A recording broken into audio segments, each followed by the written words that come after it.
fisiknya. Kalau bentuk matematiknya kan kemarin kita sudah lihat, kalau bentuk matematik single degree of freedom, ini ada massa di sini,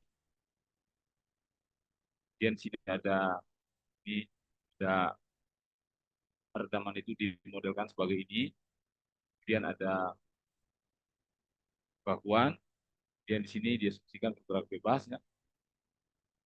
Jadi kalau ini model matematiknya. Nah, kemudian dia bervibrasi di titik keseimbangannya ini,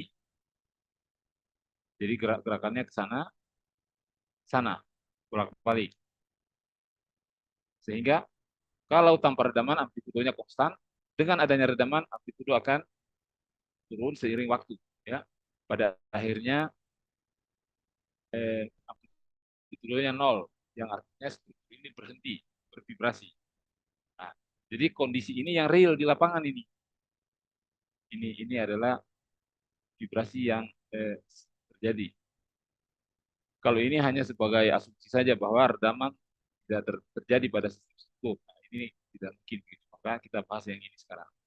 Nah, kemudian sistem single degree of freedom yang bervibrasi dengan adanya redaman, maka secara fungsi vibrasi time history-nya ya, tiga kemungkinan seperti ini. Nah, ini ditentukan ya. Saya langsung masuk ke sini saja. Tiga kemungkinan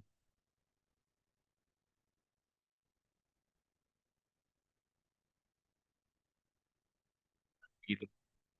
Jadi kemungkinan pertama vibrasinya itu akan menghasilkan redaman kritis. Redaman kritis itu yang warna hijau ini, artinya langsung teredam. Kemudian ini terjadi jika damping rasio sama dengan 1. Kemudian kemungkinan yang kedua bervibrasi dengan redaman kuat, maka vibrasinya itu yang warna merah ini. Artinya simpangan itu nggak pernah ada di sisi yang lain, yang di bawah sini nggak pernah ada. Itu terjadi jika damping rasio itu lebih besar 1. Ya, damping rasio itu kan kita tahu damping rasio adalah parameter yang menyatakan ini damping rasio adalah koefisien redaman struktur dibagi koefisien redaman kritik. Kalau ini lebih besar 1, maka vibrasinya itu akan redam kuat yang warna merah. Yang ketiga, kemungkinan yang ketiga bisa terjadi seperti yang tadi yang baru saya jelaskan.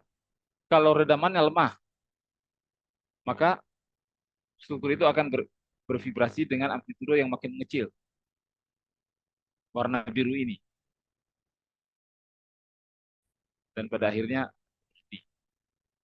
ketiga kurva ini, bisa diturunkan fungsi matematiknya, ya, time history-nya. Jadi ini time history-nya, misalkan X sebagai fungsi T bisa diturunkan. Itu kemarin ya. Kemudian ini juga, ini redaman kritis, ini bisa juga diturunkan. Kemudian redaman lemah yang biru ini kurvanya bisa juga diturunkan secara matematik. Time history-nya lah istilahnya. Jadi kalau getaran bebas itu tinggal akan terjadi tiga kemungkinan ini. Kalau getarannya akibat simpangan awal ya, belum memperhitungkan pengaruh beban. Nah, itu. Nah, kuliah kita sekarang kita mencoba memasukkan pengaruh beban pada sistem struktur. Ya. Jadi kalau ini contoh-contoh soalnya terkait dengan teori yang ini ya itu ada di sini ya. Slide-slide yang eh, berikutnya daripada file yang kedua ini ada di situ soal ya. Jadi saya tidak bahas secara detail ya. Waktu kita sangat terbatas. Itu saya membahas itu hanya prinsipnya saja. Jadi kalau dumping 0 merah ini, dumping 10% kita lihat misalkan akan terjadi yang biru ini, dumping 20% di jauh tadi kalau sistem itu dampingnya makin besar, maka amplitudo vibrasi itu akan makin kecil.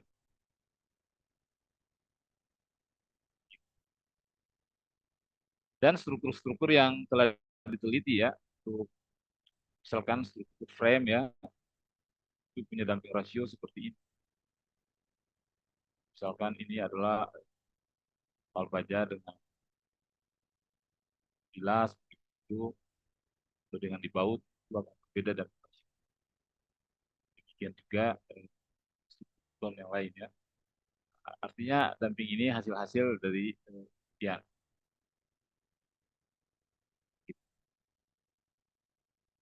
Kemudian yang kemarin kita sudah bahas juga kalau damping struktur hanya berdasarkan eh, natural ya, damping damping bawaan sendiri itu sekitar 0,5 sampai 7%. Biasanya diambil 5% ya. Bisa kita ambil dalam software. Sedangkan kalau kita menambah eh, redaman eksternal pada sistem struktur, misalkan kita pasang viscose damper atau base isolation, maka secara teoritis damping rasionya bisa meningkat ya, bisa mencapai maksimal 30% damping kritik. Ini hasil daripada penelitian yang telah dilakukan.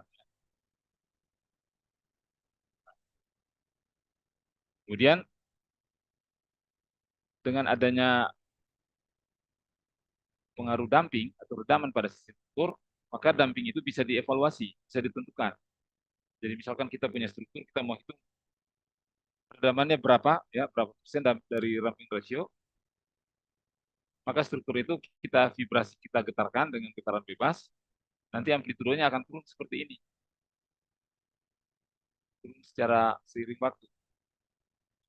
Kemudian berdasarkan amplitudo dari dua simpangan yang berputar ini,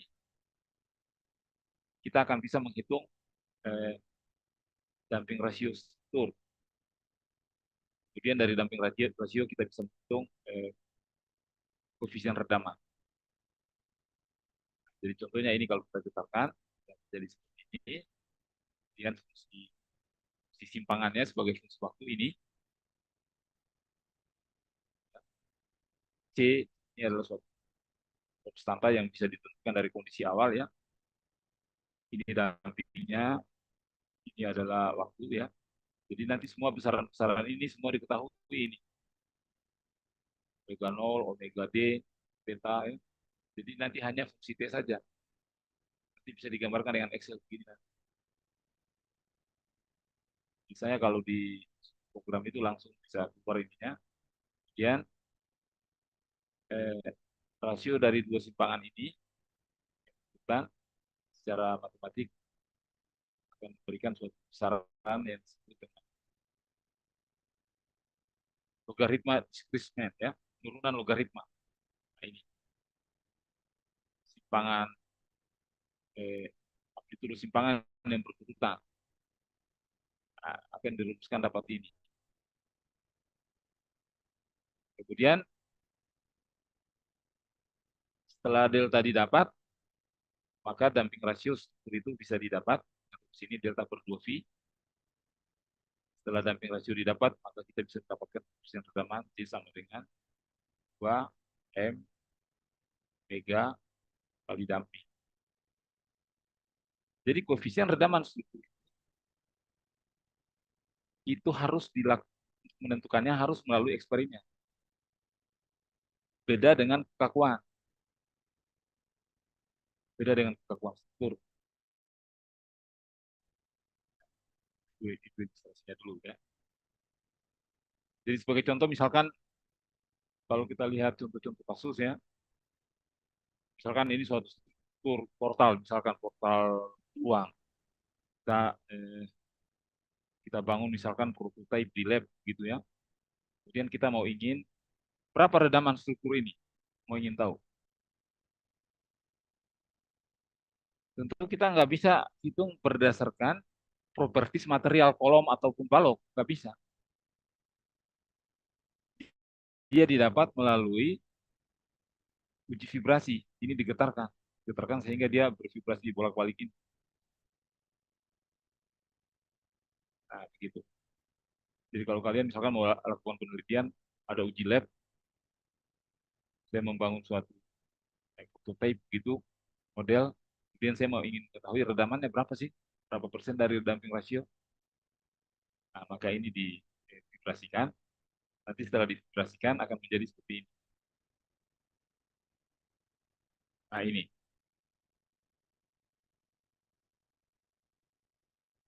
Jika dibesarkan itu nanti sebenarnya akan terjadi seperti ini. Nah, dari sini akan didapat amplitudo yang berurutan, sehingga pada akhirnya akan didapat besaran ini, dan pada akhirnya akan didapat. Nah, itu adalah kesimpulan daripada kuliah kita minggu kemarin. Itu. Nah, kuliah kita sekarang, ya, lanjutkan memperhitungkan pengaruh beban pada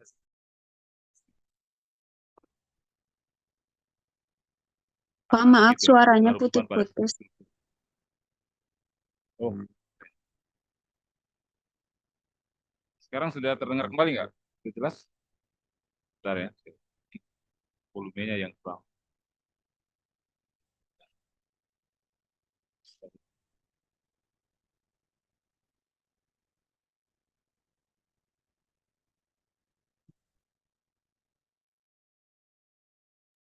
Kalau ini sudah terdengar nggak dengan jelas suara saya sekarang? Sudah, Pak. Sudah, Pak. Ya, ya baik. Itu adalah penjelasan dari kuliah kita minggu lalu ya. Sekarang nah, kita coba lanjutkan lagi ya. Jadi file ini sudah saya share di teman mahasiswa ya, bisa disebarkan saja ke teman-teman yang lain. Baik, saya coba lihat sekarang kuliah kita yang ketiga.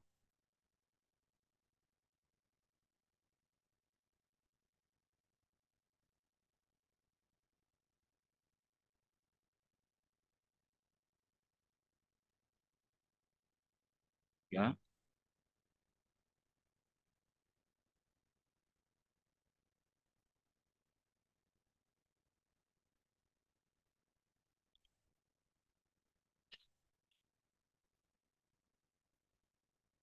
Ya, ini kuliah yang ketiga materinya ya. Sudah terlihat di monitor mahasiswa? Moninfo. Sudah, Pak. Sudah, Pak. Jadi kuliah kita yang ketiga ini sekarang adalah respon sistem satu derajat Oh, beban akibat beban dinamik. Ya. Jadi sudah memperhitungkan beban. Nah, jadi ini akibat beban dinamik. Tapi beban dinamiknya di sini itu kita batasi dulu pada beban dinamik yang sederhana ya. Kita belum langsung masuk pada misalkan beban kupa bagaimana respon struktur. Nah, itu kan atau beban random yang lain itu kan agak sulit. Kita batasi dulu bebannya itu misalkan beban harmonik. Nanti beban harmonik mempengaruhi struktur. Bagaimana responnya? Nah, itu kan. Tapi sebelum kita masuk situ, kita lihat beberapa poin di sini ya. Jadi poin penjelasannya itu saya ringkas ada 5 misalkan ya. Pertama di sini kita memahami dulu pengertian beban dinamik secara umum. Tuh, ya. Kemudian yang kedua kita merumuskan dan mencari solusinya sistem struktur single degree freedom tanpa redaman akibat beban dinamik. Jadi kita lihat lagi dulu tanpa redaman akibat beban dinamik. Kemudian yang ketiga respon sistem struktur SDOF teredam. Jadi telah memperhitungkan redaman akibat beban dinamik. Tapi beban dinamiknya itu, nah ini masih yang harmonik. Kemudian kita akan coba lagi membahas formulasi dan solusi respon gerakan fondasi, tumpuan akibat beban dinamik. Kemudian kita akan coba lagi bahas kalau waktunya memungkinkan yang disebut dengan besaran koefisien transmissibility. Ada istilah itu di dinamika struktur, koefisien transmissibility. Nah, itulah poin-poin kita yang coba kita bahas untuk pertemuan ini. Jadi kalau misalkan ada ide atau saran dari mahasiswa, boleh dikatakan saja ya, tidak harus saya selesai menjelaskan, bisa langsung bertanya misalkan ya, atau tanggapan, boleh. Nah, sekarang kita coba lihat satu persatu ya, satu dari penjelasan ini.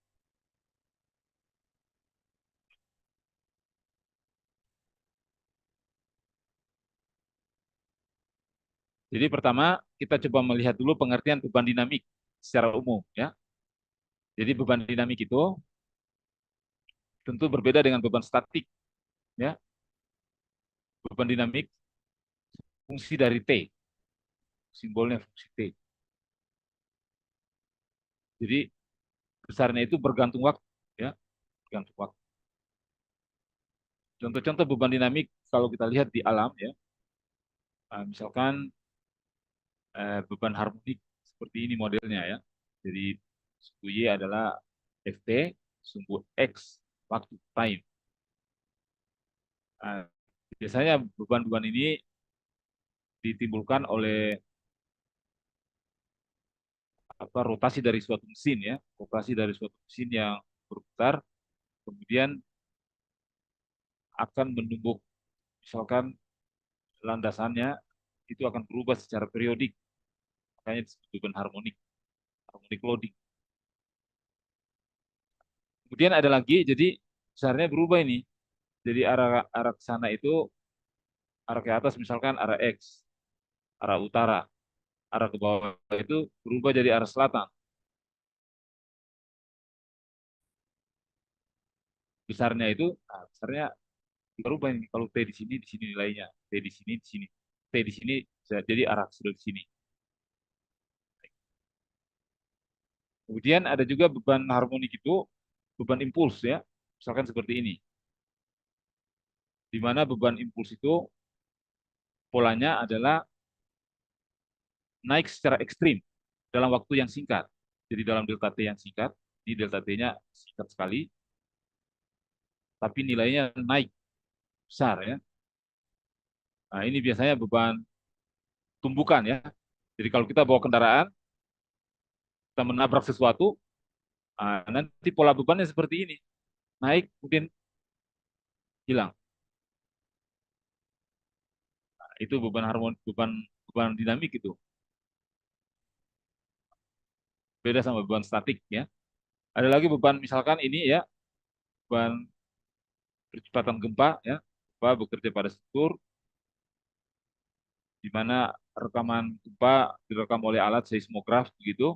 Kemudian akan didapatkan akselerogram namanya ini ya.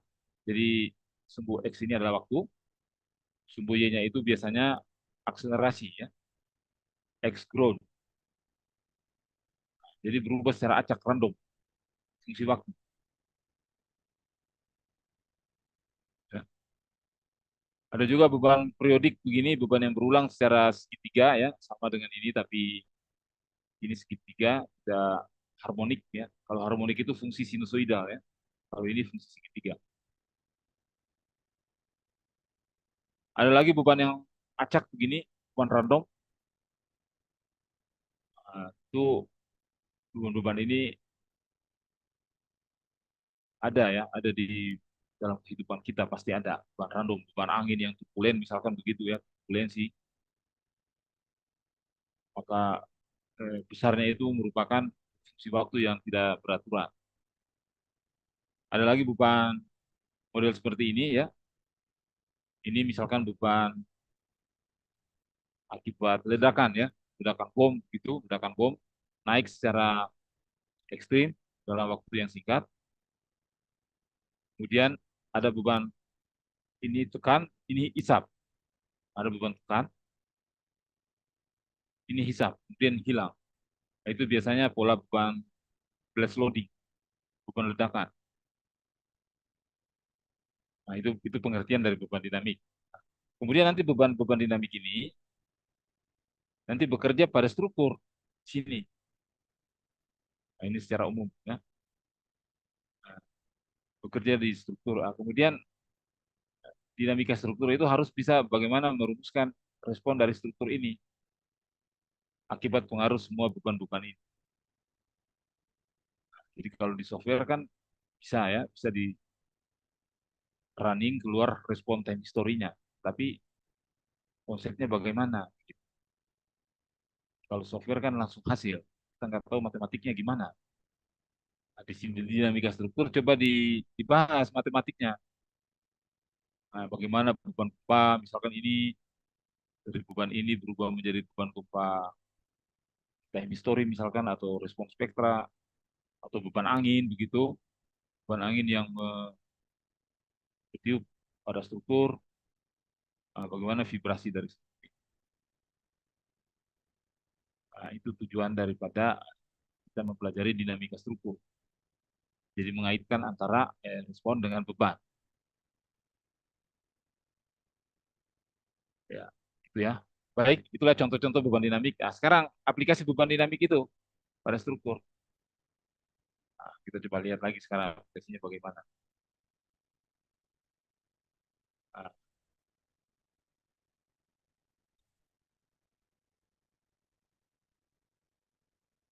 gitu ya. Jadi kalau kita lihat dulu struktur yang sederhana, misalkan begitu ya. Kita jangan dulu melihat struktur yang gedung yang rumit begitu, kemudian diberi beban dinamik. Kita coba memahami dulu, misalkan kalau ini strukturnya seperti balok di atas sebuah tumpuan, kemudian ada massa di sini, kemudian diberi beban dinamik. Bagaimana respon ini? Nah, begitu. Atau ini balok cantilever, ada baloknya, ada kekakuan dari balok, kemudian ada massa, kemudian diberi beban dinamik. Bagaimana respon time history-nya ini? Ataupun portal sederhana, diberi beban dinamik, misalkan ini, pola bebannya bagaimana, fungsi bebannya, bagaimana ini? Nah, itu kan. Kita mencari X itu respon sebagai fungsi T. Nah, tentu X sebagai fungsi T tergantung dari pola bebannya. Pasti ada kaitannya. Kalau pola bebannya random, pasti ini juga random ini. XT atau YT. Gitu.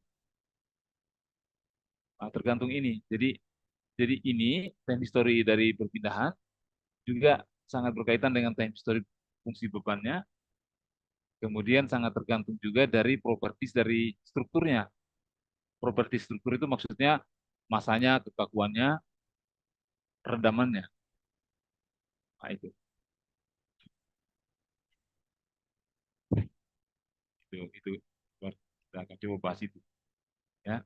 Jadi sistem-sistem ini dulu kita bahas yang sederhana ini ya. Gimana yang sederhana ini kita modelkan secara matematik, model matematiknya ini. Ada massa, ada kekuatan, ada rendaman, ada gaya, ada perpindahan. Nah, itu. Kemudian kita coba rumuskan ya, rumuskan daripada eh, perpindahannya itu bagaimana. Sekarang kita coba rumuskan ya. Ini sudah terlihat nggak slide berikutnya yang matematiknya ini? Mohon info. Terlihat, Pak. Oke, sekarang kita rumuskan dia punya respon time history-nya ini ya. Jadi misalkan strukturnya adalah single degree of freedom. Model matematiknya ini. Ada massa, ada kekakuan, ada pertama, ada beban. Bebannya ini kita melihat dulu beban dinamik yang sederhana. Yang bebannya beban harmonik, harmonik loading.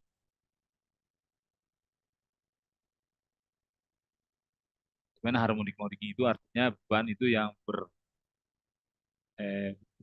berubah secara teratur. mengikuti fungsi sinus. Ini fungsi sinus ini. Jadi Ft ini Ft F0 sin omega T. Nah, itu fungsi bebannya. Fungsi ini. F0 ini adalah amplitude beban. Amplitude beban itu artinya nilai maksimum ini. Kemudian omega di sini adalah frekuensi beban. Jadi beban ini ada frekuensinya karena dia harmonik. T ini adalah variabel waktu. Jadi kalau T berubah, ini berubah. Bekerja pada ini. Nah, jadi F di sini itu ini. Nah, bagaimana responnya YT-nya ini? Nah, respon YT-nya itu ternyata ini. Nah, gitu. Nah, gimana cara menurunkan ini? Nah, matematik lagi di sini. Jadi ternyata YT itu fungsi dari F0, fungsi beban kan tadi ada pengaruhnya. Ada pengaruh dari K konstruktur. Ada pengaruh dari F ini frekuensi beban. Ada pengaruh dari omega, frekuensi struktur ini. Nah, begitu. Nah, kalau matematiknya berarti kita coba teruskan di sini. Jadi ketika struktur ini misalkan mengalami perpindahan akibat Ft, maka secara keseimbangan dinamik gaya-gaya di struktur ini sama dengan nol. Gaya-gayanya ini keseimbangan dinamik ini artinya ada gaya inersia, ada gaya redaman, ada gaya spring. Nah, itu maksudnya. Jadi kalau kita uraikan free body ini kira-kira seperti ini. Jadi ini strukturnya ketika diberi beban dinamik begitu, Ft, di mana Ft-nya ini fungsi sinusoidal ini, maka pada sistem ini akan timbul gaya-gaya reaksi. Reaksinya pasti akibat kekakuan itu, akibat ini, dia tarik ke sini. Namanya ini Fs. Jika diberi beban kanan, gaya luar Ft, maka pada struktur ini ada redaman. Redaman itu akan memberikan gaya redaman yang berlawanan dengan arah perpindahan. Jadi kalau strukturnya berpindah ke kanan, maka gayanya kiri. Namanya F damping. Gitu. Nah, karena ini strukturnya ada masanya, kemudian berpindah ke sana dengan pengaruh gaya F, maka ada acceleration. Nah, ada acceleration. Acceleration dikali massa itu namanya gaya inersia. Jadi akan ada gaya begini lagi. Gaya inersia namanya. Fi. Nah, jadi pada kondisi T tertentu, massa dari struktur ini mengalami keseimbangan. Keseimbangan dinamik namanya. Nah, keseimbangannya secara matematik ini. Sigma Fi sama dengan 0. Nah, maka berarti gaya-gayanya ini sigma ini kan gaya ya, sigma artinya penjumlahan gaya. Berarti gaya inersia ditambah gaya redaman tambah gaya spring itu sama dengan gaya luar. Kita tuliskan gaya inersia itu kan massa kali percepatan. Nah, percepatan itu turunan kedua dari simpangan. Jadi harus harus memahami dulu terminologi daripada y titik ini. Y titik ini artinya kecepatan. Ini artinya secara matematik ini turunan pertama dari simpangan Y per detik. Nah, itu maksudnya teknologi dari titik dua ini ya. Mungkin masih baru ada yang baru mengenal titik dua ini maksudnya apa. Kalau titik dua itu artinya turunan kedua simpangan terhadap waktu. Nah, jadi ini diturunkan kedua, turunan dua kali. Titik dua berarti dua kali, artinya D kuadrat Y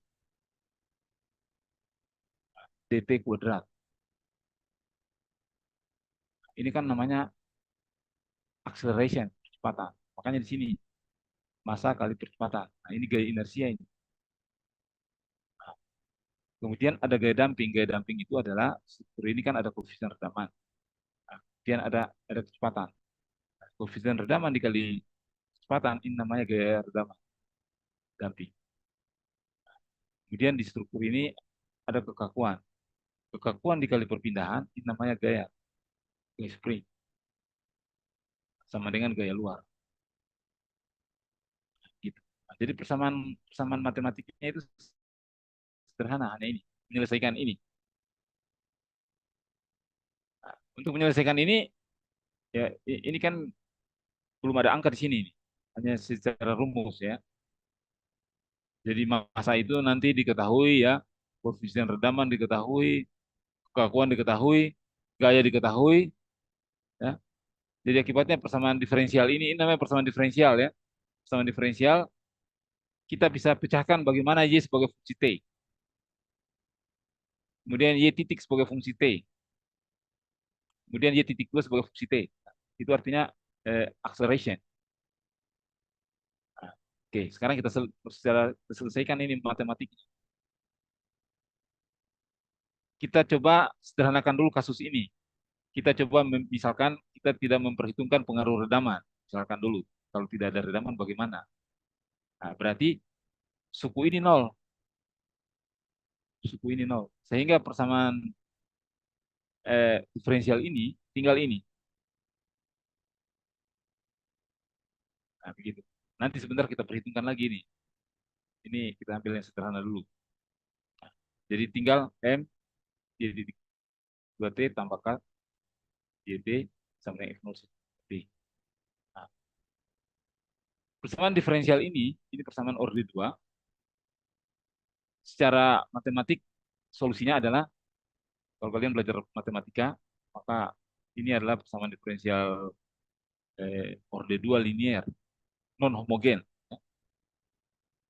Karena tidak nol di sini. Merupakan penjumlahan solusi partikular dan solusi komplementer. Nah, begitu. Nah, solusi partikulernya itu adalah misalkan dulu YP. YP ini suatu konstanta yang nanti dicari dari kondisi awal. YP sin omega T. Omega di sini adalah frekuensi beban. Ditambah solusi komplementer. Komplementer itu suatu konstanta dikali cos omega T tambah suatu konstanta dikali sin omega T. Nah, itu solusi dari ini. Jadi kalau kalian belajar matematika itu pasti solusinya begini. Nah, kemudian dari sini kita masukkan kondisi awal ya. Kondisi awal itu artinya pada T sama dengan 0, simpangan 0. Itu artinya strukturnya itu pada T0 berhenti, diam, tidak bergerak. Pada T sama dengan 0, kecepatan 0. Dari dua kondisi batas ini, itu akan mendapatkan konstanta-konstanta ini kalau dijabarkan lebih jauh. Sehingga solusi umum dari solusi Y komplementer tambah Y partikuler kan didapatkan ini. Dapatkanlah ini. F0 per K. Di mana R di sini suatu parameter yang merupakan rasio antara frekuensi struktur, frekuensi beban, ini frekuensi beban, mega, ini sini kalau dia di bebannya, ini kan pasti diketahui frekuensi bebannya. Ini frekuensi struktur. Frekuensi struktur itu kan kemarin sudah ditahu, frekuensi adalah akar K per M. Nah, jadi struktur itu pasti diketahui, kekakuannya diketahui masanya. Dari sini bisa diketahui besaran omega. R diketahui masuk ke sini. Nah, jadi dapat respon time history daripada pengaruh beban dinamik terhadap struktur ini dengan asumsi awal C-nya 0. Nah, ini responnya. Kemudian kalau kita sederhanakan lagi respon ini respon yang ya, kita hanya melihat respon steady state ya. Istilahnya respon steady state itu respon kondisi stabil ya, bukan respon transient ya. Maka suku ini itu pada akhirnya akan mengecil seiring waktu. Ini namanya respon transient. Sehingga yang muncul itu respon steady state-nya saja yang ini. Sehingga persamaan ini kalau kita melihat respon steady state-nya itu adalah ini. Jadi kita bisa menuliskan time history-nya dalam software ya, dalam Excel. Nah, itu maksudnya kalau kita lihat di sini. Nah, nanti contohnya ini.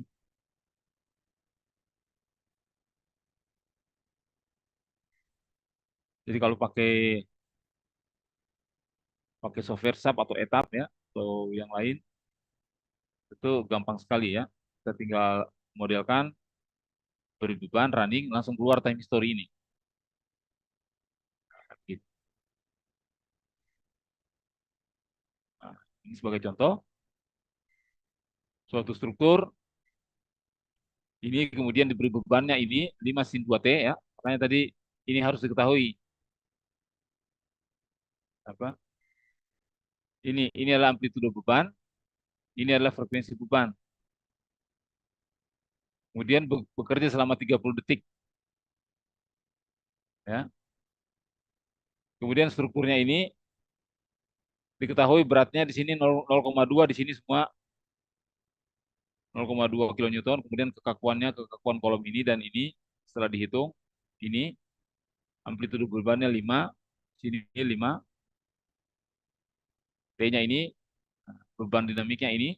Nah, respon ini gimana? Nah, respon ini kalau kita hitung secara respon time story tadi akan melahirkan ini. Gitu. Simpangannya konstan karena redaman kita kita melihat respon steady state. Ini digambar dari mana? Dari kurva ini pakai Excel. Gitu. Variasikan T-nya dari 0 sampai 30. Jadi akibatnya YT itu hanya fungsi T doang. Kemudian respon-respon kecepatan translasinya ini, nah, turunkan fungsi fungsi simpangan ini, dapat ini. Ada juga time history-nya. Kemudian percepatannya, turunkan lagi ini, dapat ini. Nah, jadi secara teoritis, respon ini kita bisa keluarkan time history. Itu, itu dengan asumsi tanpa redaman. Kalau dengan redaman gimana? Nah, matematiknya beda lagi. Kalau mau pakai software etap atau SAP, cepat sekali. Nah, tinggal bikin bebannya. Nah, itulah respon single degree freedom, pengaruh beban. Bebannya sederhana, ya belum beban gempa ini. Kalau beban gempa lebih rumit lagi. Matematiknya lebih rumit lagi. Ini hanya bebannya ini, sinusoidal.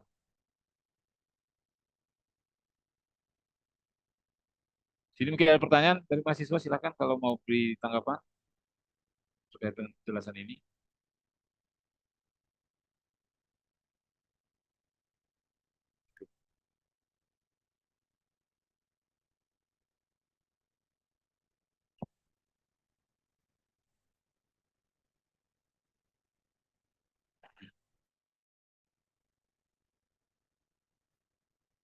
Jadi sudah masuk pengaruh beban ya.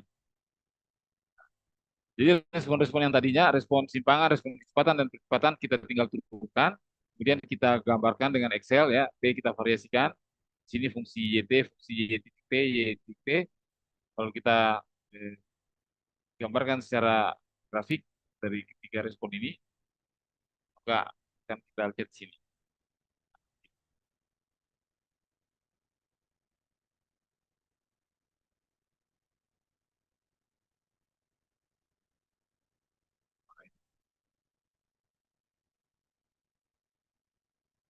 Inilah responnya ya. Ini kelihatan nggak grafik ini? Info tiga ini. Kelihatan di monitornya nggak? Iya, kelihatan, Pak. Oh, sih ya. Jadi ini respon simpangan, ini yang tinggi. Kemudian yang warna orange ini respon kecepatan. Kemudian yang warna abu ini respon simpangan yang biru ya, kecil. Kemudian respon velocity-nya yang orange. Kemudian yang warna coklat abu ini respon acceleration. Jadi struktur ini bervibrasi dengan 3 besaran. Nanti berdasarkan itu kita bisa mengetahui besaran-besaran lain. Misalkan berapa reaksi di sini? Geser. Berapa geser di sini? Geser di kolomnya. Jadi respon ini dulu didapat. Kemudian berapa momen di sini? Nah, itu semua bisa didapat setelah mengetahui respon ini.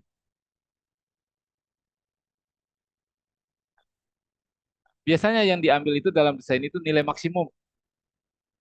Nah, nilai maksimum. Jadi kalau misalkan momen adalah, berarti momen di sini adalah, kalau nggak salah itu, momen itu 12 GI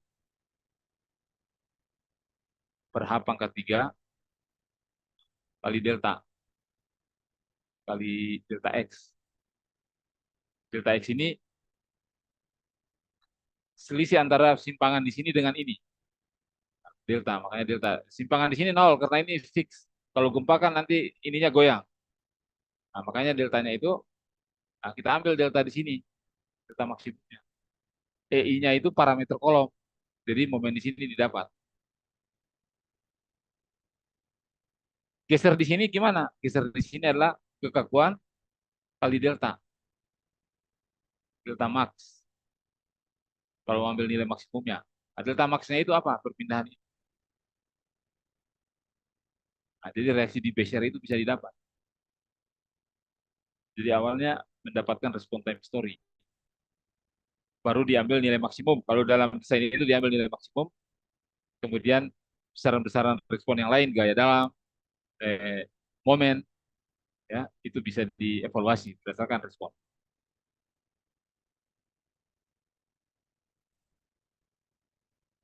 Nah, gitu ya. Itu adalah nanti ada PR ya. PR-nya nanti variasi sebagai evaluasi pemahaman mahasiswa ya selama kuliah. Kita kan 7 kali pertemuan ini nggak pernah offline ya, nggak pernah ketemu. Jadi untuk saya mengukur pemahaman mahasiswa, saya kasih PR. PR-nya nggak akan sama ya, tergantung tim, nanti dikerjakan. Gitu.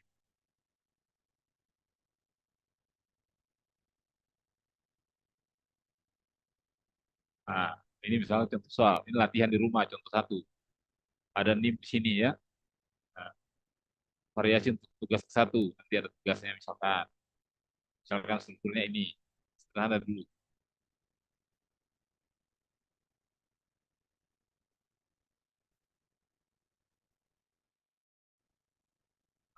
Strukturnya ini,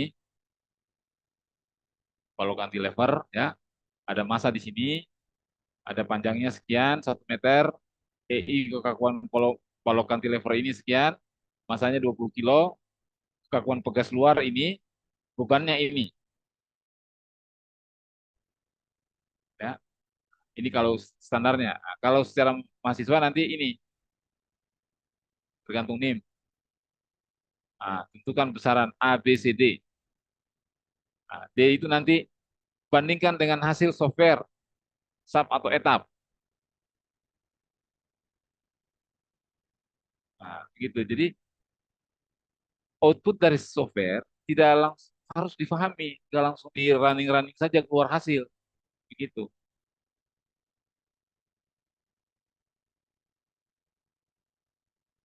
Ya. Nah, ini baik.